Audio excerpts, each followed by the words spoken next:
హైదరాబాద్ లో జరగబోయే మనీ మంత్ర money manifestation classes కి ఇప్పుడే కాల్ చేసి రిజిస్టర్ అవ్వండి. నమస్తే, వెల్కమ్ టు సుమన్ టీవీ. ప్రస్తుతం మనతో పాటు crypto currency analyst and pioneer అయిన మహేష్ గారు ఉన్నారు. వీరితో ఈరోజు కొన్ని విషయాల్ని మనం డిస్కస్ చేద్దాం. హలో అండి, నమస్తే. నమస్తే మేడం. ఇప్పుడు మెయిన్ డౌట్ ఏంటంటే, పై లాంచ్ అయిన తర్వాత అందరికీ కూడా అంటే లాంచ్ మీద అసలు ఎవరికి అంత అంటే కొంతమందికి ఉండింది, కొంతమందికి ఎక్స్పెక్టేషన్ అయితే లేదు. ఎక్స్చేంజెస్ గురించి కూడా అంత ఐడియా లేకుండానే మైనర్స్ అంటే ఎవరైతే మైన్ చేస్తూ వచ్చారో యాప్ వేసుకొని ఫస్ట్ నుంచి కూడా ఎన్నో ఇయర్స్ నుంచి మైన్ చేస్తూ వస్తున్నారు, వాళ్ళకున్న చాలా డౌట్స్ ఉన్నాయి. అదేంటంటే ఇప్పుడు ఎక్స్చేంజెస్లోకి వెళ్తోంది, ప్రైస్ అదే ఉంటుందా, లేకపోతే ఇప్పుడు మా దగ్గర ఉన్న కాయిన్స్కి కూడా సేమ్ ప్రైస్ ఉంటుందా, అది కామన్ ప్రైస్ అందరికీ వర్తిస్తుందా అనే దాని గురించి ఫస్ట్ ఈ క్వశ్చన్స్ తీసుకుందాం. ఇంకా చాలా డౌట్స్ ఉన్నాయి కూడా నేను అడుగుతాను. అంటే ఎక్స్చేంజెస్లో ఒకే ప్రైస్ ఉంటుంది madam. According CMC coin market cap ప్రకారం అన్ని ప్రైజులు అక్కడే కనపడతా ఉంటాయి. ఏ ఎక్స్చేంజ్లో ఎంత ప్రైస్ ఉన్నా, ఏ ఎక్స్చేంజ్లో ఎంత ప్రైస్ ఉన్నా అసలు ప్రైస్ అక్కడ కనపడతా ఉంటుంది. ఓకే, ఇప్పుడు మైనియర్స్ దగ్గర ఉన్న కాయిన్స్కి కూడా సేమ్ ప్రైస్. ట్రేడింగ్ చేసే ప్రైస్ ఏదైతే ఉందో ఆ ప్రైస్ అనమాట ఇది. ఓకే ఓకే, ఇక్కడ మనం మళ్ళీ చెప్తున్నాం madam, it's goods and services సంబంధించిన సబ్జెక్ట్ అనమాట. తేడా ఉంటుంది. గూడ్స్ అండ్ సర్వీసెస్కి సంబంధించిన ప్రైస్ ఎకోసిస్టంలో ఉన్న ప్రైస్కి, ట్రేడింగ్లో ఉన్న ప్రైస్కి తేడా ఉంటుంది. ఓకే, ఎంత తేడా ఉంటుందో మనం చెప్పలేం. ఎందుకు చెప్పలేం అంటే ఇంకా గూడ్స్ అండ్ సర్వీసెస్ స్టార్ట్ అవ్వాలి, దానికి స్టార్ట్ చేస్తున్నారు. అది పోస్ట్ ప్రొడక్షన్లో ఉంది, చివరిలో ఉంది, త్వరలో రిలీజ్ చేస్తున్నారు. ఓకే, డి యాప్స్ అంటారు. డి యాప్స్లో అన్ని 100 అప్లికేషన్స్ వస్తున్నాయి, వాటిల్లో వెళ్ళి యూటిలైజ్ చేసుకోవడమే. అయితే ఇప్పుడు ఎవరైతే మైనింగ్ చేస్తున్నారో ఫ్రీగా చేస్తూ వచ్చారు కదా, సో వీళ్ళు లైక్ సెల్ చేయాలి అని కొంతమంది అనుకుంటూ ఉంటారు. వాళ్ళు ఎలా చేయొచ్చు అసలు? యాక్చువల్లీ సెల్ చేయాలనుకున్న వాళ్ళు ఆఫ్లైన్ మార్కెట్లో P2P చేసేసుకోవచ్చు అండి. ఓకే, యాప్లోనే మనం మైనింగ్ చేసుకునే యాప్ కాకుండా రెండో యాప్ ఉంటుంది, పై బ్రౌజర్ అని ఉంటుంది. ఓకే, మీ వాలెట్ అడ్రస్ నాకు ట్రాన్స్ఫర్ చేస్తే లైక్ యూపీఐ ఐడిలాగా నాకు వాట్సాప్లో పెడితే అది కాపీ చేసుకొని నా వాలెట్ నుంచి మీకు ట్రాన్స్ఫర్ చేస్తాను. పర్సన్ టు పర్సన్ అయిపోతుంది, చేసుకోవచ్చు. లేదు కాదనుకుంటే ఎక్స్చేంజ్ ప్రైస్ ఏదైతే ఉందో ఆ ఎక్స్చేంజ్కి ఒక వాలెట్ అడ్రస్ ఉంటుంది, దానికి ట్రాన్స్ఫర్ చేసేసి అక్కడ USDTకి స్వాప్ చేసుకోవచ్చు. ఓకే, లేదా బ్యాంక్ విత్డ్రాల్ పెట్టుకోవచ్చు. బ్యాంక్ విత్డ్రాల్ పెట్టుకుంటే ట్యాక్స్ కట్టాలి, జిఎస్టీ కట్టాలి. జిఎస్టీ కట్ అవుతుంది, ట్యాక్స్, ట్రాన్సాక్షన్ ఫీజెస్ అన్నీ ఉంటాయి. అదే P2P అయితే అయ్యే ఉండవు, డైరెక్ట్గా మనం మనీ ఇచ్చేసుకొని తీసేసుకోవచ్చు. అదే గూడ్స్ అండ్ సర్వీసెస్ అయితే మనకి కావాల్సిన పర్చేజ్ చేసుకోవచ్చు. ఇప్పుడు ఎక్స్చేంజెస్ వచ్చాయి కదా, మనకున్న వ్యాలెట్లో ఉన్న కాయిన్స్ మనం సెల్ చేయదలుచుకోవట్లేదు అనుకున్నప్పుడు యాప్లోంచి మళ్ళీ ఆ ఎక్స్చేంజ్లో లిస్ట్ చేసుకోవచ్చు, మన కాయిన్స్ అనేవి ట్రాన్స్ఫర్ చేసుకోవచ్చు. దానికి మళ్ళీ ట్రాన్సాక్షన్ ఫీజు ఉంటుందండి. సో ఇప్పుడు మీరు అన్నట్టు ఎక్స్చేంజ్లోకి ట్రాన్స్ఫర్ చేసుకొని సెల్ చేయడం బెటర్ అంటారా, లేదంటే మీరు ఇందాక అన్నారు గూడ్స్ అండ్ సర్వీసెస్లో మనకి ఇది యూస్ఫుల్ అవుతుంది అని చెప్పేసి, సో దానికోసం వెయిట్ చేయాలంటారా? మేడం, యాష్ అంటారు కదా, యాష్ అంటే ఇది ఉంటుంది కదా, బూడిదే. ఎక్స్చేంజ్లో లిస్ట్ చేసుకుంటే మనకు బూడిద తింటాం, బూడిద తిన్నట్టు ఏమి రాదు అక్కడ. ఓకే, అదే గూడ్స్ అండ్ సర్వీసెస్లో యూజ్ చేసుకున్నట్టయితే మనకి రియల్ టైంలో ప్రొడక్ట్స్ పర్చేస్ చేస్తుంది. దానికోసం సార్ ఇప్పుడు దాకా పనిచేసింది. ఒక 5 స్టార్ హోటల్ ఉంది మేడం. ఒక 5 స్టార్ హోటల్ సోఫా సెట్లు, ఆ సూట్ రూమ్లు ఉంటాయి కదా, అది ఎంత అందంగా ఉంటుంది. ఆ రూమ్స్ కానీ, ఆ రిసెప్షన్ కానీ, యాంబియన్స్ అంతా అందంగా ఉంటాయి. దట్ ఈస్ ఎకోసిస్టమ్ అనుకోండి కాసి. ఎక్స్చేంజెస్ ఉన్నాయి కదా, డంప్ యార్డ్ తెలుసుగా madam, it's like dump yard, చెత్త. According Nicholas vision, Nicholas sir vision ప్రకారం, నికోలస్ సార్ అంటే పై creator and founder, dump yard అనమాట. డంప్ యార్డ్కి 5 స్టార్ హోటల్కి చాలా తేడా ఉంది మేడం. స్టార్ హోటల్కి తొందరలో వెళ్ళబోతున్నాం మనం. ఇప్పుడు మైనింగ్ చేస్తున్న వాళ్ళకి వాళ్ళ వ్యాలెట్లో ఉన్నవి అందులోకి తీసుకెళ్లాలంటే డౌట్స్ ఉంటాయి, ఎలా చేయాలి, అది ఏమవుతుంది, దానివల్ల యూజ్ ఏంటి అనేది చాలా మందికి డౌట్ ఉంటుంది. ఎలా యూజ్ చేసుకోవాలి, గూడ్స్ అండ్ సర్వీసెస్ యూజ్ చేయాలంటే అసలు ఏంటి అసలు దాని గురించి? ఇప్పుడు పై బ్రౌజర్ ఉంది మేడం. పై బ్రౌజర్ ఎలా ఉంటుంది, పైనీర్స్ అందరికీ తెలుసు. దేంట్లో బ్రెయిన్ స్టోమ్ అని ఉంటుంది. బ్రెయిన్ స్టోమ్లో అన్ని అప్లికేషన్స్ వస్తాయి. ఓకే, ఆ అప్లికేషన్స్ మీద క్లిక్ చేస్తే అక్కడ మనకి ఒక రైస్ ప్యాకెట్ ఉందనుకోండి ఫర్ ఎగ్జాంపుల్, ఆ రైస్ ప్యాకెట్ పర్చేస్ చేయాలి, దాని ప్రైస్ అక్కడ డిస్ప్లే అవుతుంది. ఓకే, అంటే మనకు నచ్చితే దాని మీద క్లిక్ చేసి పలానా 0.01 పై, పలానా 2 పై, 3 పై ఆ పర్చేస్ ఏదైతే అక్కడ ప్రైస్ అక్కడ డిస్ప్లే అవుతుందో నచ్చితే మనం బుక్ చేసుకుంటాం. మన వాలెట్ నుంచి డిటెక్ట్ అయిపోతుంది, ఆటోమేటిక్గా రీడైరెక్ట్ అవుతుంది.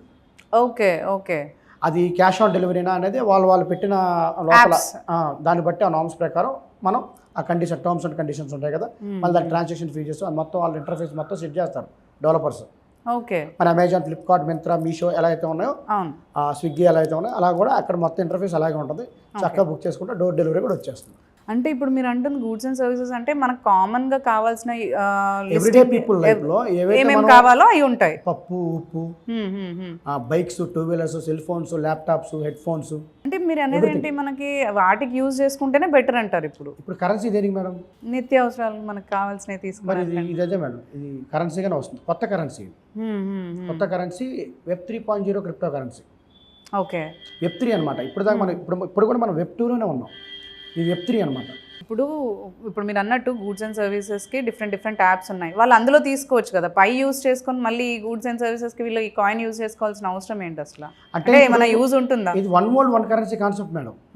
ప్రపంచం మొత్తానికి ఒకే కరెన్సీ. ఇప్పుడు euros, pounds, dollars, Pakistan rupee, Sri Lankan rupee, Thai bahts, Malaysian ringgits ఎలా అయితే ఉన్నాయో, ఫర్ ఎగ్జాంపుల్ నేను థాయిలాండ్ వెళ్ళాను మేడం. అక్కడ థాయ్ బాత్స్ ఎక్స్చేంజ్ చేసుకునే ఎయిర్పోర్ట్లోనో లేకపోతే అక్కడ అవుట్లెట్స్ అంటే కొన్ని అక్కడ మార్చుకుంటా. ఆ రిస్క్ ఉంటుంది పైతో. అక్కడ పై పేమెంట్ వచ్చేస్తుంది. అక్కడ వెళ్ళిపోయి నా పైతో నేను కొట్టేస్తాను. దానికి సంబంధించిన వర్త్ తీసుకోవచ్చు, కావాల్సిన వస్తువులు నేను తీసుకుంటాను. యూరోప్ వెళ్తాను, వెనీస్ వెళ్తాను, నాకు కావాల్సిన పై పేమెంట్ తీసుకుంటాను. Washington DC, Detroit, new Jersey, Australia, Ireland, Greenland, ప్రతి కంట్రీలో కూడా వస్తుంది. 250 కంట్రీస్, 200+ కంట్రీస్లో యాక్సెస్ అయ్యే ఏకైక డిజిటల్ పేమెంట్ మెథడ్ పై. ప్రైజెస్ ఏమైనా తక్కువ ఉంటాయా అందులో మనకి? తక్కువ అంటే పై పేమెంట్ అంటే it's depends upon shop keeper. ఇప్పుడు ఒక యాప్ ఉంది, అమెజాన్ ఉంది. అమెజాన్ ఎవరు పెడతారు ప్రోడక్ట్? ఎవరు పెడతారు? జెఫ్ బెజోస్ పెట్టడం అధినేత. మనలాంటి వాళ్ళని పెడతాం. అవును. ఫర్ ఎగ్జాంపుల్ నేను మామూలు మినపప్పు పెట్టాను కేజీ అనుకుందాం, లేకపోతే ఒక శాంసంగ్ మొబైల్ పెట్టాను పర్చేస్కి, అమ్మడానికి పెట్టాను. అది శాంసంగ్ మొబైల్ పలానా మోడల్ అని కొడితే ఒక్కొక్క ఎవరి వెండర్ దగ్గర ఒక్కొక్క ప్రైస్ ఉంటుంది. కరెక్ట్. అలాగే దీంట్లో కూడా ఒక్కొక్కరు ఒక్కొక్క ప్రైస్ పెడతా ఉంటాం. మీ అడ్వైస్ ఏంటి అంటే, ఇలా గూడ్స్ అండ్ సర్వీసెస్ యాప్స్ వచ్చిన తర్వాత వాటికి మన ఇన్ని ఇయర్స్గా మైండ్ చేస్తూ ఉన్నాం, వాటికి ఖర్చు చేయడమా లేదంటే హోల్డ్ పెట్టుకొని అలాగే దాన్ని లాంగ్ లాస్టింగ్ ఉంచుకోవడమా? ఇప్పుడు ఒక పర్సన్ ఉన్నారండి, నేనే ఉన్నాను. వితౌట్ ఎనీ టీమ్ ఏమి లేకుండా ఒక్కనే సింగిల్గా మైండ్ చేస్తున్నా. నాకు ఎవరైతే రెఫరల్ ఇచ్చారో అతని రెఫరల్ యాడ్ అయ్యి ఉంది కాంట్రిబ్యూషను. ఒక్కనే చేస్తున్నా, 3 సంవత్సరాలు నేను చేస్తున్నా. నా దగ్గర 1200 పై మాత్రమే ఉంది. 1200 పై కాయిన్స్ ఉన్నాయి నా దగ్గర.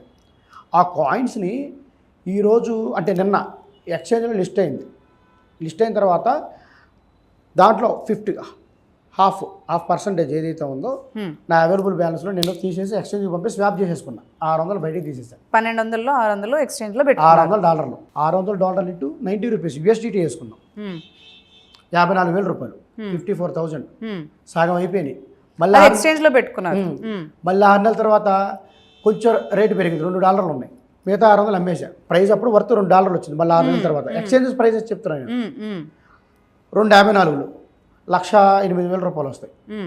అదే మీరు రియల్ టైంలో గూడ్స్ అండ్ సర్వీసెస్లో యూజ్ చేసుకున్నట్టయితే మీకు న్యాయం జరిగింది. అంటే ఇంకా ఒక 4 సంవత్సరాల నుంచి 2 సంవత్సరాలు చేసిన పై 2 టేక్స్లో అయిపోయింది. అవును. ఇంకా పై వల్ల అదేనా ఉపయోగం? నేను అదే అడుగుతున్నా. దాన్ని స్వయంకృత అపరాధం అంటారు మేడం.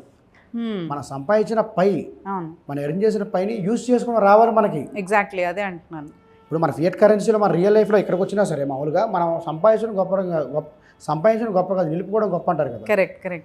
పైన కూడా నిలుపుకోవాలి. ఎవరైతే పైన నిలుపుకుంటారో రియల్ కరెన్సీ బిట్ కాయిన్ ఏమి అంటే చాలామంది ఫీల్ అవుతారు, కానీ బిట్ కాయిన్ మనం రియల్ టైంలో ఏం చేయలేము. దాన్ని మామూలుగా పూజిస్తున్నారు.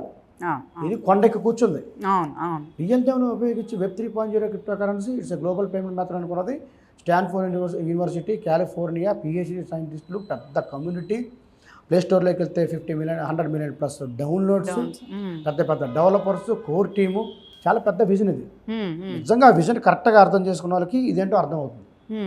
డబ్బు కోసమే మైనింగ్ చేసే వాళ్ళకి అక్కడితో వెళ్ళిపోద్ది. పొదుపు కోసుకొని తిన్నాం అంటారు కదా మేడం. రోజు గుడ్డు తినాలి మనం, రోజుకో గుడ్డు తినాలి. పొదుపు కోసుకుంటే ఆ కోడి ఆ రోజే చచ్చిపోతుంది. చాలామంది నిన్న అలాగే చేశారు. అలా సెల్ చేసిన ఏవైతే పై కాయిన్స్ ఉన్నాయో ఎక్స్చేంజెస్ వాళ్ళు బ్యాగ్స్ నింపుకుంటున్నారు, వాళ్ళ సంచులని నింపుకుంటున్నారు. తర్వాత అమ్ముకున్న వాళ్ళు చాలా బాధపడతారు. జాగ్రత్తగా ఉండండి. Pi is very precious and valuable, it's very scarcity. ఇప్పుడు యాప్స్ లాంచ్ అయ్యాక గూడ్స్ అండ్ సర్వీసెస్ యాప్స్ అనేది మనకి లిస్ట్ చేస్తుందని అంటున్నారు. అప్పుడు ఏమన్నా ప్రైస్ ఇంక్రీజ్ అయ్యే ఎక్స్పెక్టేషన్స్ ఉన్నాయంటారా? ఖచ్చితంగా మేడం. అక్కడ $100 కావచ్చు, $340 కావచ్చు, $10 కావచ్చు, $1 కావచ్చు. కాకపోతే గూడ్స్ అండ్ సర్వీసెస్లో రియల్ టైంలో మంచి వాల్యూ తీసుకొస్తున్నారు. అది ఎంత ఎందుకంటే తీసుకొస్తున్నారు అనేది అది ఎంత తీసుకొస్తున్నారు ఎవరికి తెలియదు మేడం. యాప్స్లో లాంచ్ అయినప్పుడు యూజ్ కూడా పెరుగుతుంది కదా, దాన్ని బట్టి ప్రైస్ కూడా ఇంక్రీజ్ అవుతుందేమో అని లిక్విడిటీ కూడా ఎకో సిస్టంలోకి వెళ్ళిపోద్ది, అప్పుడు ప్రైస్ పెరిగిద్ది, నెంబర్ ఆఫ్ ట్రాన్సాక్షన్ కనపడతాయి, అదే Transaction పెరిగినప్పుడు, బాగా ఇదవుతుంది, నలిగిద్ది అవును. Block chain. అండ్ ఎప్పుడు లేనట్టుగా మీరు అన్నట్టు బిట్ కాయిన్కి కూడా లేని ఫెసిలిటీ ఇది ఇప్పుడు యూజ్ చేయడానికి మన గూడ్స్ అండ్ సర్వీసెస్ బై చేయడానికి ఇస్తుంది కాబట్టి ఆబ్వియస్లీ దాని ప్రైస్ అనేది బిట్ కాయిన్ మించుతుందనే ఏమన్నా ఎక్స్పెక్టేషన్ ఉందంటారు అసలు అలా బిట్ కాయిన్ అనుకోవచ్చా? మించుతానని బిట్ కాయిన్తో మన పోటీ పెట్టుకోకూడదు మేడం. బిట్ కాయిన్ సప్లై బాగా తక్కువ, ఓకే. నేను టెక్నాలజీలో మించిపోతున్నాం అన్నా. టెక్నాలజీ విషయంలో బిట్ కాయిన్ని మించిపోతున్నాం. బిట్ కాయిన్ చేయలేని పని పై చేస్తుంది, ఇది మాత్రం డ్యామ్ షూర్ అండి, మార్క్ మై వర్డ్స్. ఓకే అండి, థ్యాంక్ యూ అండి, థ్యాంక్ యూ మేడం.